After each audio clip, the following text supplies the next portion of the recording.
Hello, this is Peter Combs from Bitamout.com, BitamoutLive.com, and P.O. Combs Asian Art in Gloucester, Massachusetts. And today is Friday, March 11, 2022, and this is our weekly video. As we do every Friday, we take a look and see what's going on from our view here of the Asian art market, things that have sold, things that are coming up. And we're going to go through what we've seen this week. One of the things I wanted to mention right off the bat was that, in case you haven't seen it yet, we've added a bunch of catalogs to the reference section over here. On this page, you can link off the home page at Bitamount. You come over, and on the top row, you'll see there's 5 or 6 new catalogs. We're going to go through them real quickly because there's some interesting things that were put up here.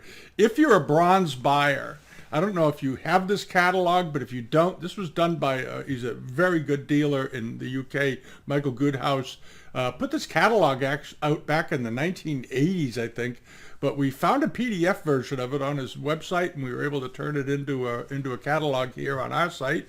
So you're free to look at. There's about 115 good bronzes on here. He's a bit of a scholar on Chinese metalworks, and as well as contemporary Chinese art too. He's a very versatile guy. He's been around for many, many years. And this catalog is particularly good on Chinese and Japanese bronzes, basically from the Sung period right through 1900. So it covers Edo bronzes, as well as Ming bronzes, Sung bronzes, the Yuan bronzes, later bronzes, a Meiji period, and that sort of thing. It's a good book. It's well written, and something. If you like bronzes, you really ought to go through it. It's beautifully illustrated and quite exceptional. Really is. And here are just some of the bronzes. There's a whole bunch of them in here, and a lot of the Japanese bronzes in here are interesting because they are often, it's worth looking at because they are often the type of bronzes that are confused with being Chinese, and they're Japanese, and he shows a bunch of them, and it's a good way to learn how to differentiate between the two. I run into it myself on pieces that people have sent in that they thought were Chinese bronzes, later Qing bronzes, and I've had to tell them no, that actually that's a Japanese bronze done in the Chinese manner, because the Japanese did a lot of them, and so you want to check that out. It's worth it. And the other thing that turned up is this. This is the Bonhams catalog for Chinese works of art. It's going to be held on March 21st in New York. Includes the Millender Export Furniture Collection. There's some very good pottery and porcelain in here, as Bonhams always has. Worth looking at. The other sale that's coming up is Indian and Himalayan and Southeast Asian works of art at Christie's on March 23rd. That catalog is now up. There's some great pieces in there. And this, if you're a snuff bottle buyer, check this out. This is the Rachel Holden collection, and she was a lady who started collecting snuff bottles in the early half of the 1970s. But she bought from the best sources, and she bought from the Stevens collection, the Lila Perry collection, which some of you may be familiar with because Lila Perry was a well-known scholar, researcher on snuff bottles. She wrote a book. And things like that. She was very highly regarded in the snuff bottle community. So check this out. There's an Imperial snuff bottle in here. This one, it's featured on the cover, of course. Absolutely extraordinary bottle. Qianlong market period, estimated at $400,000 to $500,000, something like that. So check that out if you're a snuff bottle buyer. But this is a catalog. What she did was when she collected, she sort of went through and bought the cream of the crop. When things turned up, she had considerable means and was able to buy simply really the best of the best as they came up for about a 25-year period, and really great stuff. There's about 115 bottles, and I think there's another sale that Christie's is running also from this collection. It will be an online-only sale that's going to run from about March 15th. It's not posted yet through March 29th. So if you find some of the prices estimates on these a little rich for your blood, check the other sale out. It'll all be equally, be good stuff, just not quite as expensive. Also, this is important Chinese works of art at Christie's is posted. This is a 2-day sale, two parts, and it'll end. It's going to be run on the 24th and the 25th of March. Sotheby's has not put their catalogs up yet, so we're waiting for them, and if they come, we'll be happy to put them up. All right, we're going to cover a bit more of these sales next week. Also, I wanted to mention the identification assistant service will be back to normal on Tuesday. As I mentioned last week, we're hoping to get around to it this week or so. We didn't. Some things were going on, but I noticed there were about 30 inquiries that turned up over the week. A few people jumped the gun or misunderstood what I meant, maybe. And we'll get those caught up tomorrow. Try to get those caught up over the weekend and out back to everybody. And then I think on Tuesday we're going to take the little warning sign down, not to submit anything on Tuesday. And if you need something looked at, send it in at that time. And I think we'll be able to keep up with it. Okay? All right. Thank you all. All right. Now, what's going on out there? Global member pages, live auctioneers. Some of you have noticed that it's grown considerably. We actually added a whole other section to it at the bottom for rugs and carpets because a couple of good rug auctions turned up. I mentioned last week Rip and Boswell is having one. The Austrian rug company is having a sale. And this is just the live auctioneers page that we put together of all the stuff that we found. It's enormous at this point. And at the bottom, there's a whole section now just on rugs and carpets and textiles, Tibetan, Nepalese pieces, Central Asian pieces, Chinese rugs, Putao rugs, all of that. Also, some catalogs. There's a couple of auctions. If you're using the global pages, you're going to find there's an auction out there that is, I think it's out in California. They're auctioning, it's purely an auction catalog auction. And there's some very hard to get auction catalogs in there, going back to the 80s and 90s. And these are ones that, from Sotheby's and Christie's and so forth, that are particularly hard to get and very sought after by a lot of Chinese collectors in China for doing research and whatnot. So it will be interesting to see how they do. But you want to check that sale out on the global pages. You might find some catalogs in there that you've wanted to own, and you have a shot at buying them. Also, some of the Marchant catalogs and so forth. So including their Blanc de Chine book is turned up. But here are just some more of the rugs and carpets, because a lot of you have asked to want to see more on carpets and textiles, so we decided we would do this. Some very good collectors' rugs in there throughout. All right, so it's interesting to see how that market's doing. And then, of course, the global pages themselves, page itself is Live Auctioneers page is loaded with stuff. And one of the things I wanted to mention, a couple of highlights that are in there, is this large pair of Chinese export 18th century cafe ground urns, export urns. These are big. These are almost 20 inches tall, very architectural, very beautifully done. And these are at Clements out in Hickson, Texas. Has these are just great. And the estimate is very, very low. Get a condition report, because if these are in good condition with maybe minor little bits of restoration here and there on some of the some of the figures, the edges, that sort of thing, that's fine. But these are absolutely wonderful pair, and estimated very modestly at $1,000 to $2,000. They should bring $5,000 to $7,000, I would suspect.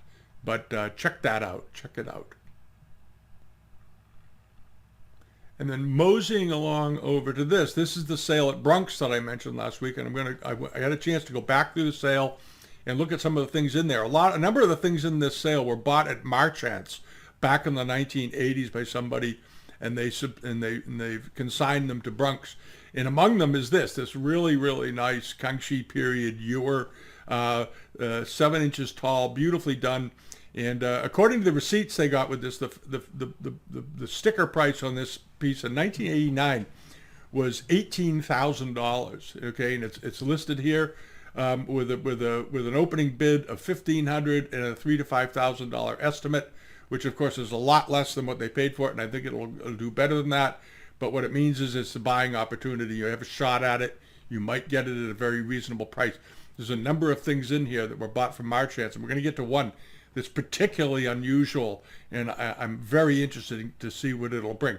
The other piece that is in the sale is this, also presumably from the same collection, another Kangxi biscuit decorated ewer, $2,000 to $4,000 estimate, $1,000 opening bid. Another nice piece, another very, very nice piece. There's a number of examples like these biscuit pieces in that collection at the National Gallery in Washington.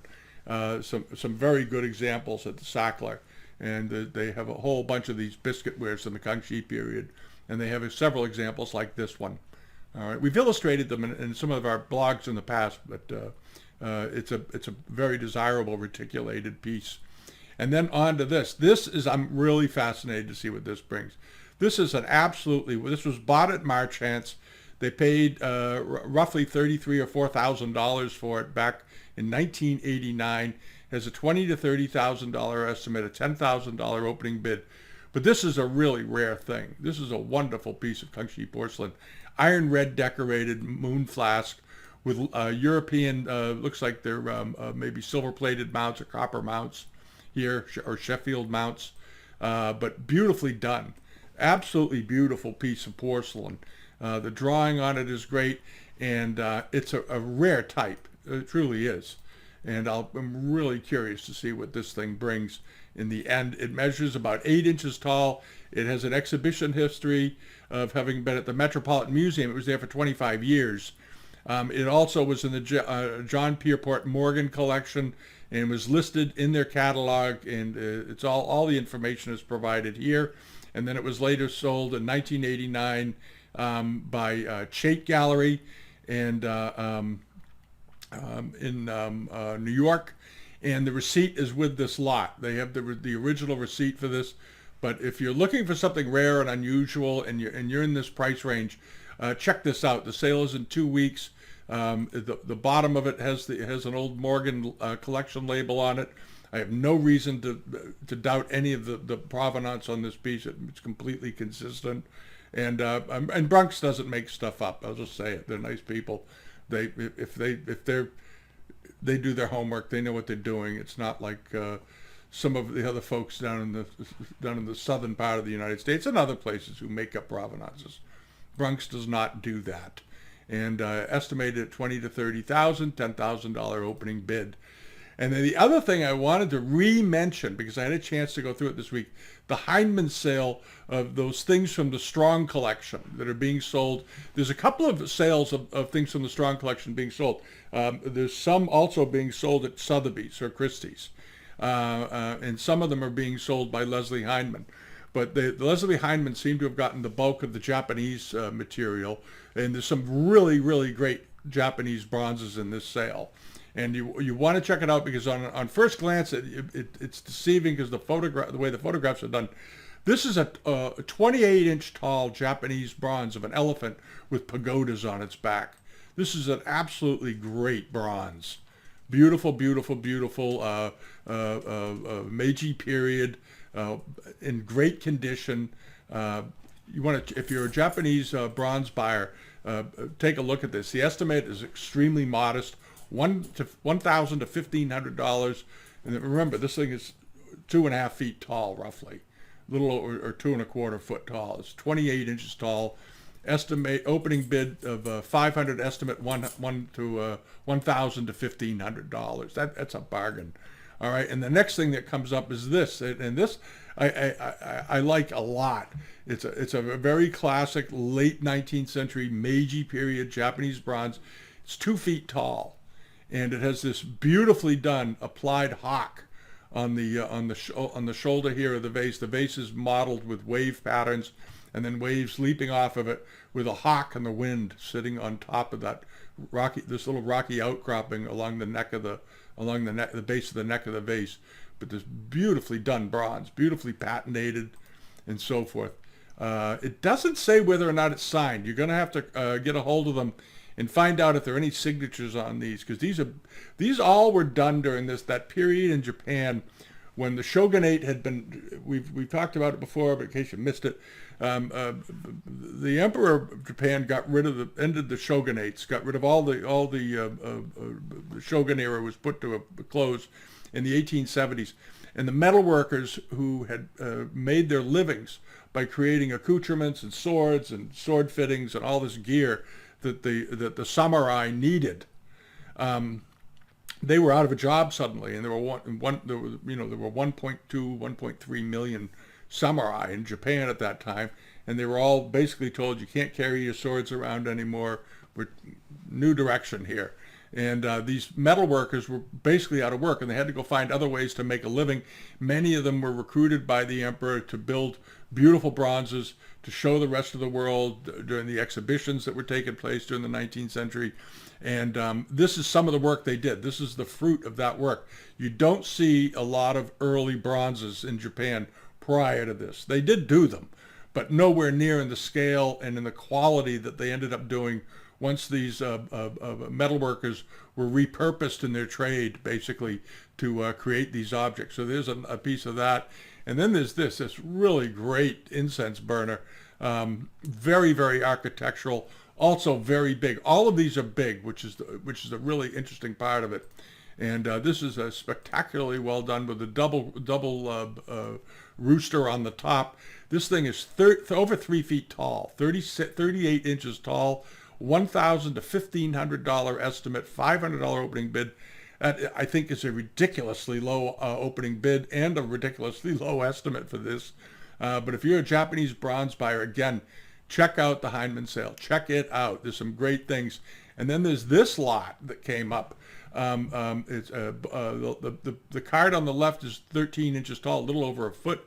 There are 2 bronzes in this lot with a $300 opening bid, a $600 to $800 estimate, in this wonderful flower cart deal, but bearing a incense burner on top of it instead of flowers. These are often referred to just as flower carts, the way they're done. And you have an attendant on this end and so forth. And then you have this nicely done, very classic Meiji period incense burner over here. But this cart and burner arrangement is really wonderful. And if you $300 opening bid, leave bids on these things. I don't, a few years ago, Bonhams had a sale of some very, very fine Japanese bronzes of this period, and some of the pieces went through the roof, and other pieces just didn't sell. And I to this day, I don't know what happened, but if you like Japanese bronzes, Meiji period, really high quality stuff in big pieces, this is an auction you want to pay some attention to. And also there's a very nice black carved lacquer articles, including a box, and then this sort of a okimono piece over here, shaped like a lotus. Beautiful work on both. $300 opening bid, $600 to $800 estimate, and going on and on and on. And the lacquer table with the turtles on top of it. It's 7 inches square, roughly.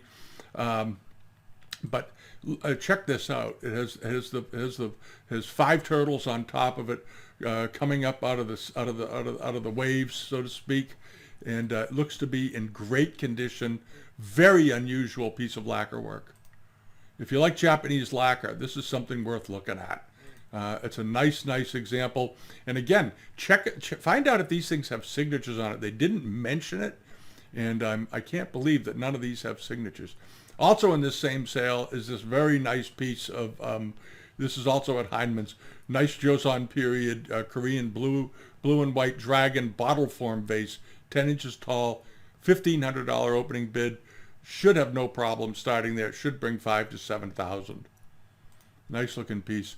And this is just a reminder of the catalog sale that's taking place out in California at Sunburst. All right. And let's see what else is here. This is also at Heinemann's. This is some of the porcelain that's there. And I just threw this in. This is a really interesting Zun-formed vase, as they appropriately call it, but done on this cafe ground. When I first saw it, I thought it was Yixing ware or something. It's not. It's cafe brown glazed vase, like an earthenware, but with these black Republic period birds all over it and so forth, up over the top. But these very large mask handles on the side. I thought they were quite striking. They are proportionally bigger than you typically see on these. These are nice big mask handles on the side. Looks to be in good condition. They didn't show a picture of the bottom, so I'm assuming it's just a slightly splayed foot, neatly trimmed, no mark. They have it listed as 18th or early 19th century. I don't think it is. I think this is a mid 19th century or a little bit later piece. I don't care. It's estimated at $3,000 to $4,000 with a $1,500 opening bid. reasonable. It is an unusual piece. If you like unusually colored pieces, things that you don't see every day, this is one of them. I think it's very nice. It's a very warm and beautifully decorated piece. All right, so those are all coming. Those are all on the global pages. If you use it, we have. I don't know. I think there's hundreds of subscribers to this. I don't know how many there are actually. I don't look at it that often, but at any rate, I look at the page all the time, but I don't go through and count how many subscribers there are all the time. At any rate, I just hope you enjoy it. All right, and we covered the catalogs. We covered the upcoming stuff. What happened over at eBay this past week? A few things happened. One, a seller, Angels Estates. I don't know them, who they are. They're in California. Had a couple of silks up, very similar in style. One of them brought $1,713, and the other one brought $1,325. The one with the Chinese figures on it. Nicely done. Late Qing, maybe early Republic, but beautiful quality and very clean as far as the surface goes. There's no splits. There's no damage. There's none of that. So it looks to be in quite good shape. And then moving over to the next lot that was up, let's see if we can get it to load. We have a lot of textiles this week. A beautiful, a warm cocoa brown ground 19th century silk panel with figures and landscapes, a balustrade running around it and so forth. And this was obviously cut from a bigger piece. It's a fragment, but a nice size fragment, and it ended up selling for $810. But this was a nice 19th century, probably first half to mid 19th century Chinese silk. It looked quite good. And then there was this one, another brown ground example with vibrant blue needlework all over it. Children, here they are with a dragon, but beautiful quality. Really, really good quality all the way through. And with silk, it's always about the quality of the weaving and the quality of the colors and how do they hold up. And this one looks to be in quite good shape. The rocky outcroppings are nicely done. The pine trees and so forth, everything beautifully, beautifully done. And the bushy-tailed foulline there. And what did it end up selling for? It did well. It brought $1,691, but nicely done. This was from Joni's up in Canada, had that. And then this, the Japanese lacquered desk set that was composed. The seller didn't say what this is, but I suspect this might have been done by Edward Farmer in New York. He had a store who retrofitted Japanese objects into Western forms and styles, like desk sets, ink sets, sort of in the same manner that Yamanaka did them. This was sort of a thing in the 1920s, 30s, and so forth, where they would take bits of Japanese and Chinese objects and rework them. They might have had missing a component, missing a cover or something. They'd save the bits and then work them into things. And here you have this nicely done bronze, possibly Dura bronze, French bronze stand with a Japanese lacquer, and then they put the two ink wells on it. And then you have this rather charming figure in the middle here holding up his umbrella. And this was a nice thing. And in the end, it did pretty well. It brought $1,175, which is not a lot for one of these. I suspect that the people that bought it are collectors of Farmer's work or Yamanaka work. And this is just another. There were several companies that did this kind of thing back in the day, and they were just one of them. But this was a striking example, very attractive, very elegant. And then that giant Wan Li bowl. You don't see Wan Li bowls very often that are over 6 or 8 inches in diameter. This one was 14 inches. It's on the idea of a charger size, only it was a deep bowl. It had a couple of breaks in it. It wasn't perfect at all. It had 2 significant breaks to the interior, right here and here, old repairs. Still did very well. It brought $2,034 as is. All right, had it not been broken, it probably would have brought $7,000 to $9,000 pretty comfortably. But rare thing to see big Wan Li punch bowls. You didn't see them often. When you do see them, typically they're in Dutch paintings and European paintings from that period, because artists love to use them with fruit and things coming out of them. We've all seen them. And here's one of those bowls, so much like what you see in early old European paintings. And then this, the incense stick holder, cloisonné with jade panels. Nice old piece. This was a good-looking piece, probably 18th century. Is the bottom of it, sides, so forth. Small crack in the jade right there, I guess, or some sort of inclusion. But in the end, it didn't seem to matter much. It brought $6,499. But a good-looking piece. Good-looking. Beautifully done. And then this is the Kangxi Femi Vert tile. A beautifully done tile. Good size, in a frame. And it did better than I thought. I thought it would bring, a 1,500 to 2,000 or something. And it ended up selling for $2,655. I guess people really, really liked this. It was probably part of a screen at some point in its life, and it got reduced down, or other pieces of the screen fell apart, and they decided just to frame this. And it ended up selling just fine, as is. This, the late Ming bronze, a nice color, warm color on it, good-looking decoration on it. Wasn't a huge one, but it was good size. I think it was about 8 inches tall or so.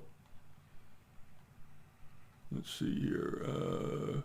Oh, it's really small, 3.5 inches. Ooh, I thought it was about 8 inches. Anyway, sold for $821. Is a good price. But old Ming bronzes, again, popular. And look at this. Go look up at the book that the Good House published on them and go through. That's a strong price. Wow. I thought this was 8 or 9 inches in height. It was only 3 inches. Wow.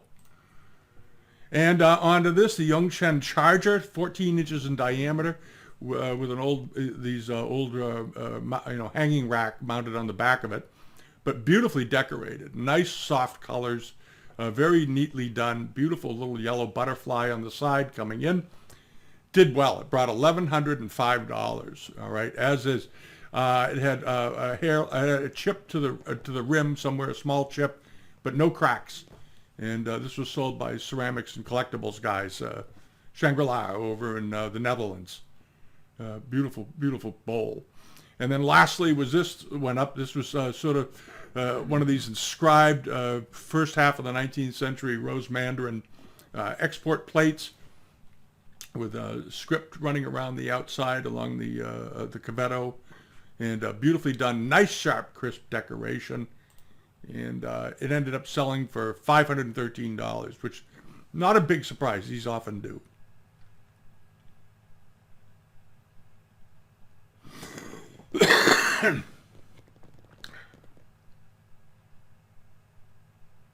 And that's about it for the week. Okay, there's a few things going on. We've got a bunch of things that we found that'll be in this week's newsletter page over here on Bitamount. If you haven't subscribed yet to this is absolutely free. Just sign up for it, and you'll get an email each week when it's been updated. And this is all stuff that it's like the global member page. It's a lot smaller, of course, but it's things that we find that we like, that we want to, we've looked over and they look fine to us. We're not worried about their authenticity. And it takes a bit of digging each week to find things, but we do it. And there's some nice things on there. There'll be some nice things on there this week, and there will always be surprises, which is always fun. All right. And that wraps it up. Thanks for watching, and hopefully we'll get a bit more done next week than I got this week. I'm getting a little more each week. And subscribe if you haven't already. Leave a comment, thumbs up. It's good for our YouTube ratings. It's how they apply their analytics, I guess. They like to see people interacting, so please feel free, interact. Alrighty, and I will see you all next week. Have a great weekend. Spring is coming upon us rapidly here, and I hope it is wherever you are as well. All right, and thanks so much for watching. Bye-bye.